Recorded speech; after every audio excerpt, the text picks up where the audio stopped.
So as we were working through this, lining everything up, we added the 0 for the last term. And then we started working our way through, and I said, what does x need to be 10x cubed? I said, well, it's got to be a 10x squared. 10x squared times x, as I'm doing it. All right, 10x squared times x, that's going to be 10x cubed. 10x squared times -5 is -50x squared.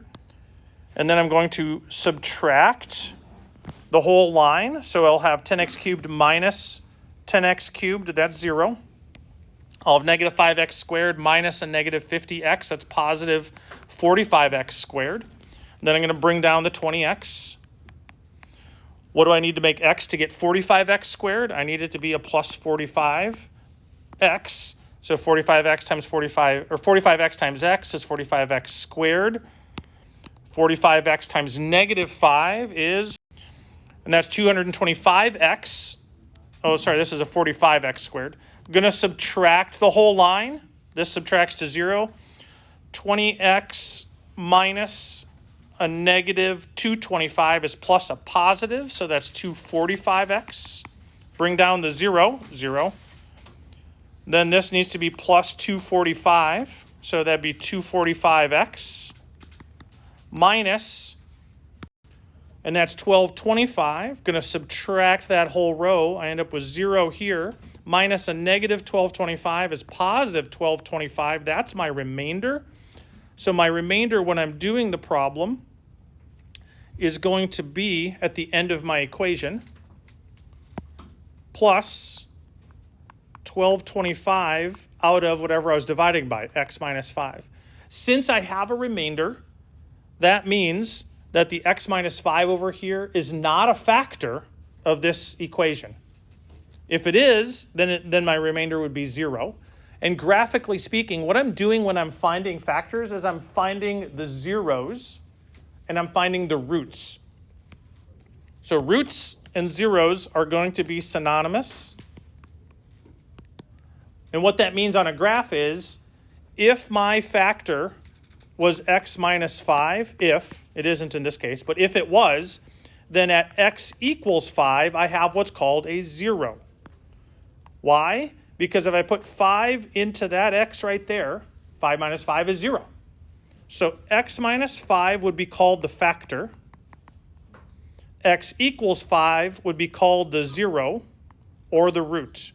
But that's only if my remainder is 0. In this case, it's not, so x minus 5 is not a factor, which means 5 is not a root of this equation.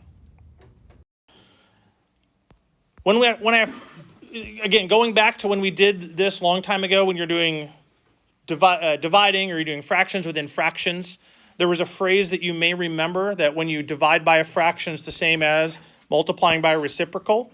So this here would be 2 in the numerator times, I take the denominator and flip it, multiply by the reciprocal. 2 is the same as 2 over 1. Well, now these can reduce, and I'm left with just 3 over 1, which is 3.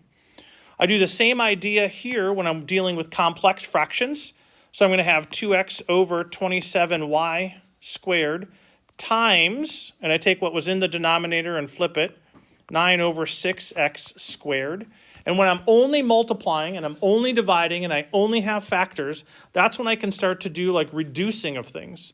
So I look at this and say, okay, well, I know that 9 and 27, 9 goes into 27 3 times. And I know that 2 goes into 6 3 times. And then I have an x over an x squared. And I can either remember that x squared is the same as, instead of that, I just write it as x times x. Well, this x here and this x in the numerator, they reduce to 1 because x divided by x is 1. I am left with, in the numerator, 1. In the denominator, 3 times 3, that's 9. And in the denominator, I'm left with y squared, and I have an x. Now, I like to write it the other way around, 1 over 9x y squared. I just like to write it alphabetical. It seems to flow better. And most mathematicians would agree with me on that one there. But if you had the other one, that would be fine. You could have done it by subtracting exponents and using the properties of exponents, but that would be the solution to that problem. Looking at this one, we're going to do the same thing. 5x over x plus 2 times x minus 2 over 10. All right. Here's where it's very common to see a lot of egregious math mistakes, such as people will look at this x and they're going to want to reduce it with that x, and there is no possible way that you can ever do that. This x is trapped with the subtraction. Like I did on the last problem. When it's only multiplying and dividing, I can reduce. This is trapped with a minus. It's a good habit when that happens to go ahead and put parentheses on it. So when I do that, I can see if I have the entirety x minus 2 somewhere in the denominator, then I could divide both of them in their entirety, but I don't. I do, however, have a 5, which goes into 10 twice. I am left with x times x minus 2 all over x plus 2, and that would be considered completed for simplifying that fraction. So backing this back out, those were the three that we did. So what we're doing here is what's called synthetic division. Here's my original polynomial. I'm going to find out if x minus 4 divides into this whole thing. But in synthetic division, I'm not actually going to use x minus 4 out in front because this is a factor. What I'm going to do instead is I'm going to take it as a root. So that is, I would check to see, is 4 a root of this equation? That is it a 0 of this equation? Because 4, if I plug 4 in here, that makes this 0. So when I'm doing synthetic division, I'm not using the entire x minus 4. I'm just saying, well, what would make that 0? 4 would make it 0, so that's what I'm going to try in synthetic division. And here's the process. What I do instead of my polynomial is I'm going to write just the coefficients in descending order. So I have 6, then 5, then the 4th power. I don't have a 3rd power, so I put a 0. And then I've got the 2nd power, that's a 17. I don't have a 1 power, and I don't have a constant. So I write those. I have 4 here.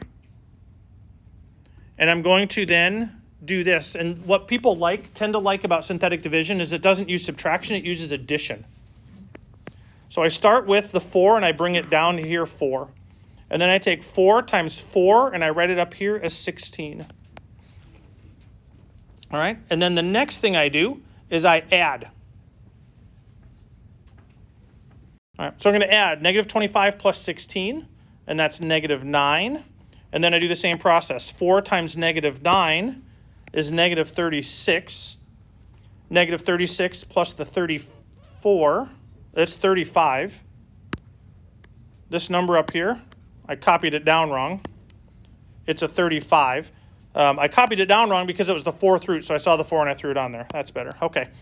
So then that will add to negative 1. Then I take the 4 times the 1, put it here. So that's negative 4. I add negative 4. 4 times negative 4 is negative 16. 17 plus negative 16 is negative 1. 4 times negative 1 is negative 4. This is a positive 1. As I work through this, I apologize. I'm going through quickly here, so I notice things right away. All right. That's a positive 1, 17 minus 16, or plus a negative 16. So that's a positive 4. That adds to 4. 4 and 4 multiplies to 16, adds to 0 is 16. This is my remainder, which means x minus 4 up here is not a factor. But my resulting would be, if I factor this out, x minus 4, and then I write the next thing. So it's going to be 4x to the 5th, because I started with 6, so the next one will be 5th. So this is the first term. So 4x to the 5th minus 9x to the 4th minus 1x cubed minus 4x squared plus 1x plus 4 plus my remainder, 16 over x minus 4. End parenthesis. End parenthesis. All right, so that would be using synthetic division to divide.